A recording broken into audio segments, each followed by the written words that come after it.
Okay, folks, get ready to like really dive deep this time into the kind of the messy world of river state politics in Nigeria. Always a good time. It is it's one of those places, where like every time you look, there's a new headline.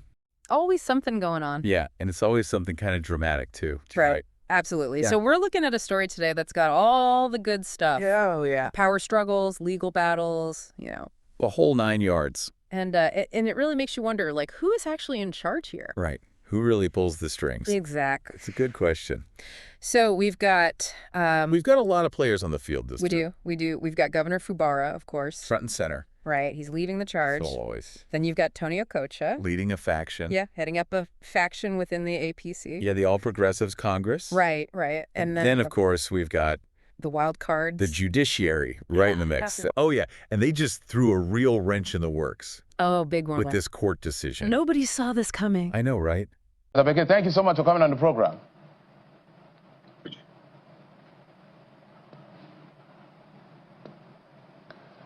Mr. Bekele, can you hear me? Thank you very much. Okay. All right, can you hear me, sir? I can hear you. Okay. So let's get straight to the conversation. The other day we saw what played out in River State. Just bring us up to speed as to the state of things. But before I come to you for the very first question, let me play for you what Mr. Tony Okocha said just moments ago. Today, I think earlier today. Just take a listen. Phones were sold. I bought my own phone for 3 million. Please look at the record. Chairmanship aspirants bought for 3 million. Same as deputy chairman, and then cascading down from secretary down. I bought mine for 3 million. And I was ready for election. I was campaigning everywhere, if anybody was ready to contest with me. But the people said, oh, you have done well. There's no reason for us to change the winning team. And I was elected. I am not aware of any court process whatsoever. I can't be a soothsayer to know about anything called court process. All right, Mr. Bekele, maybe your quick response. The thing I picked up from there, say it's not aware of any court process. Maybe you respond to that. First, let me thank you this wonderful evening. And I'm very shocked from Tony Okocha saying that he's not aware of any judgment. There was a judgment in River State that brought me back to office as chairman of the party.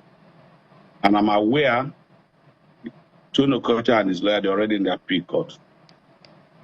I'm surprised to hear that from Tony Okocha, if he said there's no judgment whatsoever. And there's another judgment.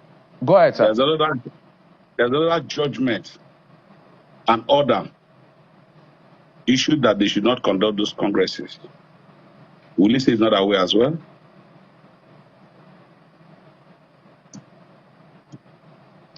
Well, I think he's in the best position to respond to the question. Mine is to ask you questions. It's an intra-party issue. So, as it stands now, one will wonder, in your view, where is this back and forth between the tussle of leadership between you and Mr. Okocha? What exactly is the bone of contention here?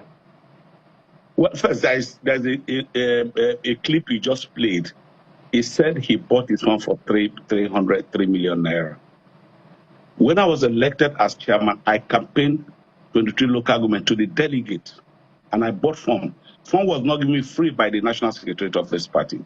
I bought my phone, and I campaigned, and delegate elected me to be the chairman of the party and my entire ESCO, and which I have a tenure to serve as chairman of the party.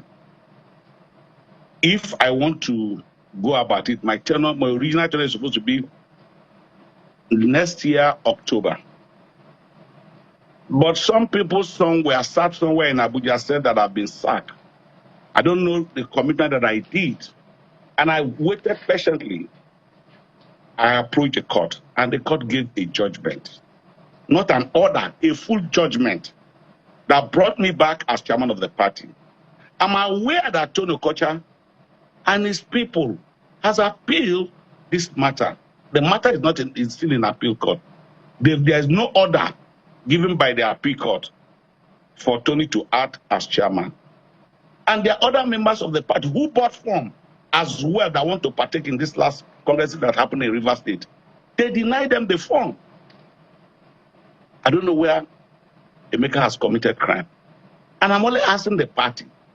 There's a process. If a chairman of a party has erred in one way or the other, there's a process for you to sack that person.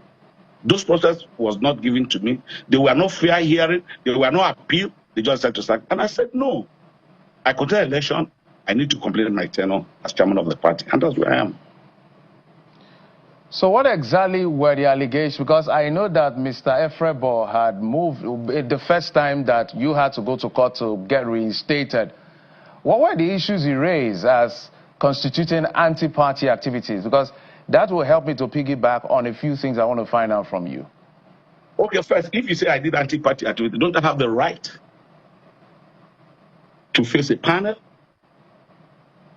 And first, I want to make it clear. The clip of this election, the election that brought our President Ahmed Bola Tinubu, I made it clear on a Rice interview in my unit of election that I'm a party man. I can't work against my party. I never worked against my party. And I don't know where this information is coming from. I'm a founding secretary of this party in Rivers State for 2 tenures before I became the chairman of this party. I wonder where those allegations is coming from. Somebody somewhere is sitting there to cook all this, but it's not going to work.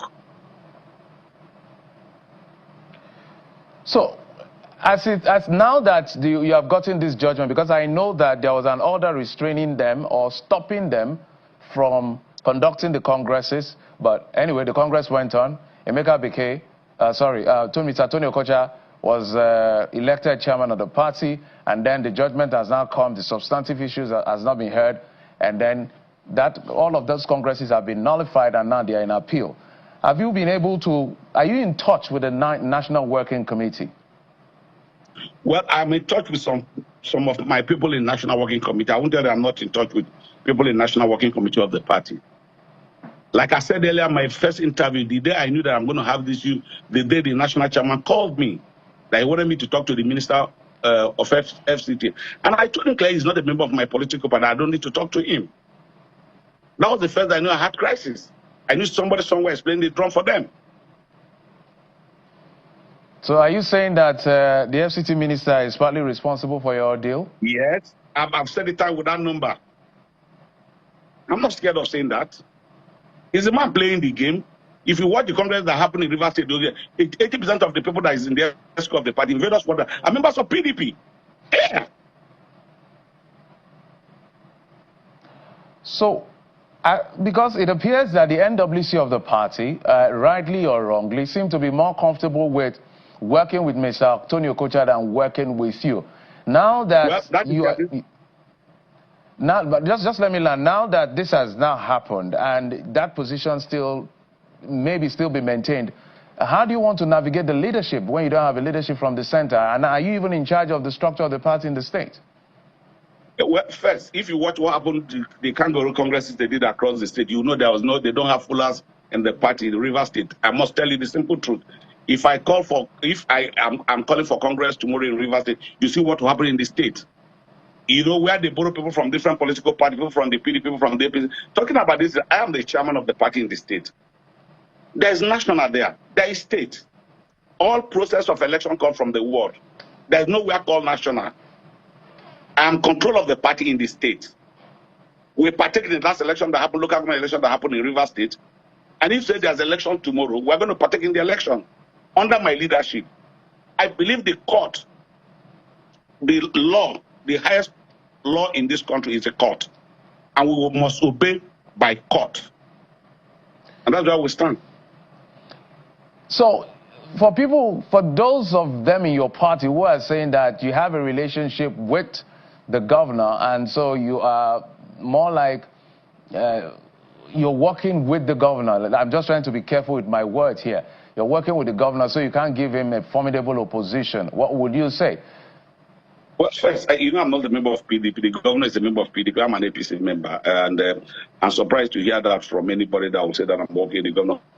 Probably if I'm working with Tony Okocha is working with the FCT minister, that's what he means. But I can tell you clearly, I'm not working with anybody. The governor is the governor of Rivers State. The governor of Rivers State is father to everybody in Rivers State. We must understand that as long as you live in this state or you're a Rivers person, the governor is the father of everybody in this state. I don't know where they're getting those things from, but I know that the governor is still the governor of the state. Let me also find out from you, is this really about you, this battle between you and Tony Okocha? Is this really about Tony Okocha versus Emeka Bekee? Or these are proxy battle between the minister of the FCT and the former minister and former governor of Rivers State?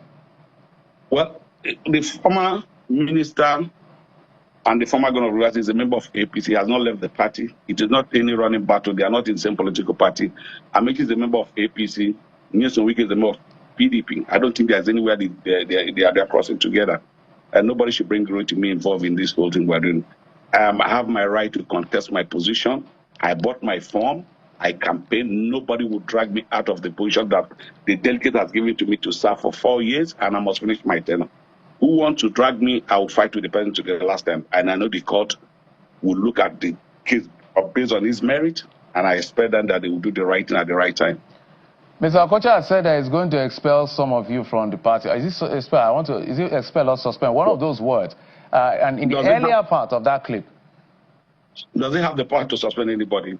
If you don't obey, that's exactly what we're talking about. They don't obey orders from the court. Let's see how he goes about it.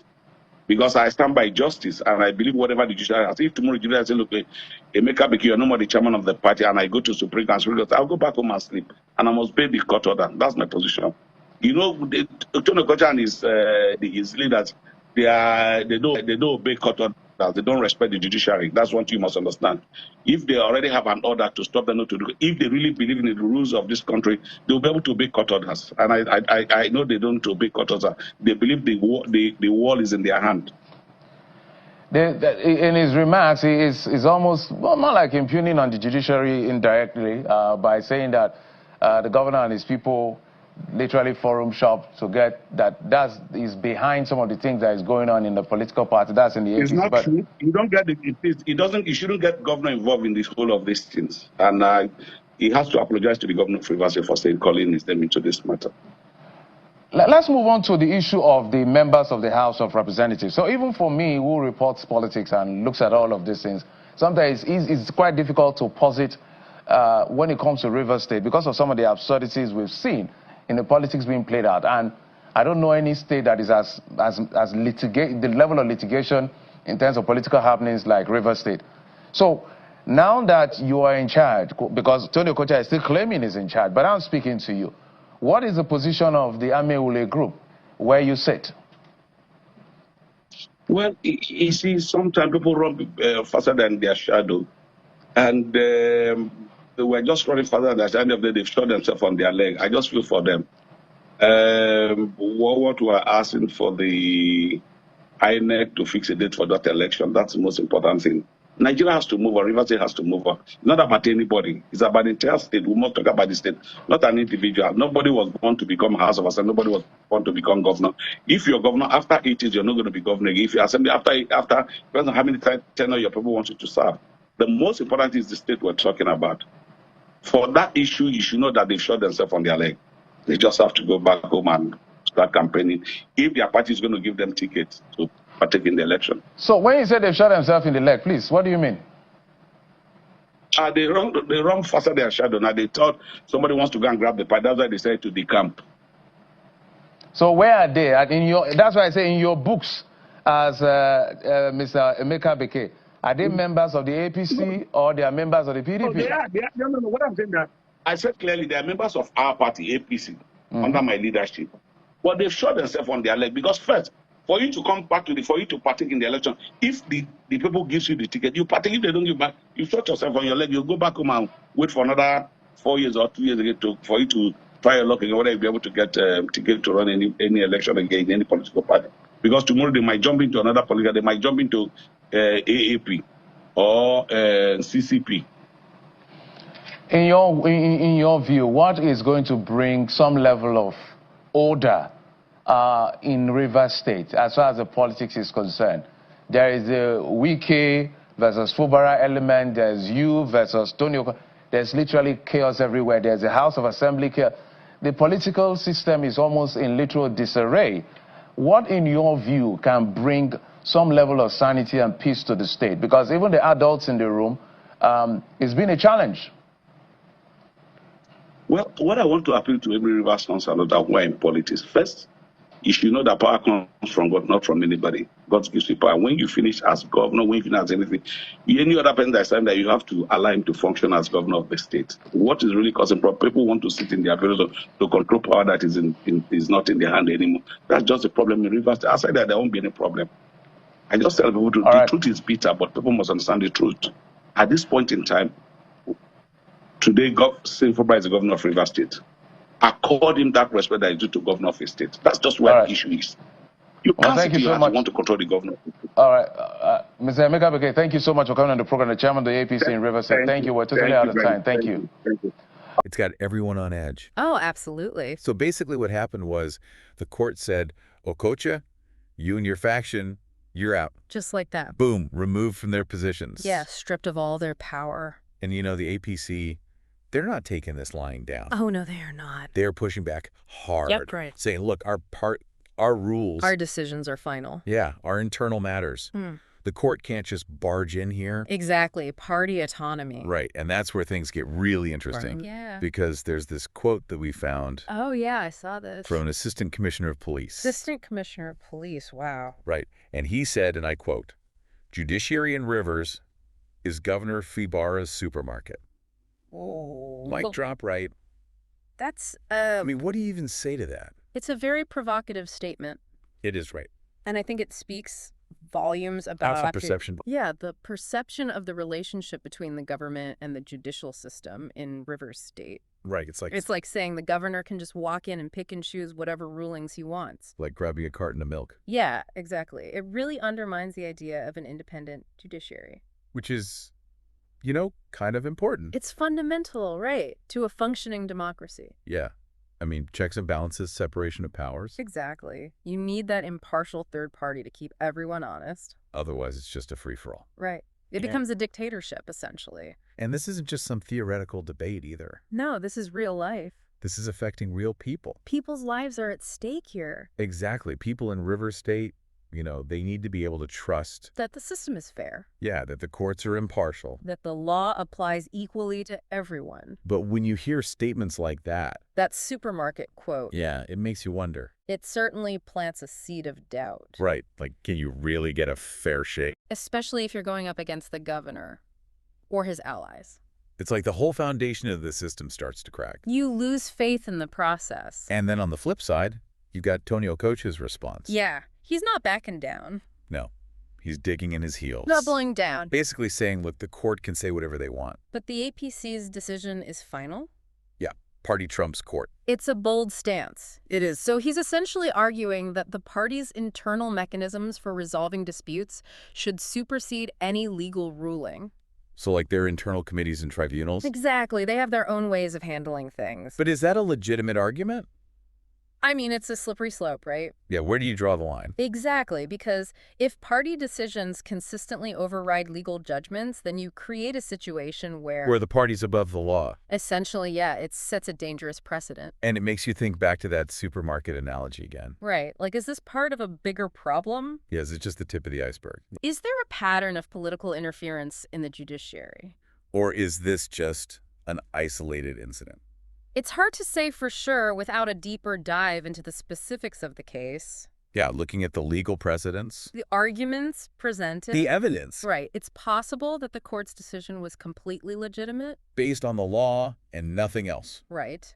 But if this is part of a broader trend... then it's a huge red flag. About the state of democracy in Rivers State. And potentially even beyond. Potentially. So it's a complicated situation. Very nuanced. with a lot of moving parts. You've got law, you've got politics, you've got power all intertwined. It's a real tangled web. Absolutely. And it really highlights the challenges that democracies face. Not just in Nigeria, but everywhere. Right. Finding that balance between respecting a party's autonomy and upholding the rule of law. It's a constant negotiation. And this case shows us just how fragile that balance can be. Yeah. One wrong move and the whole thing could topple over.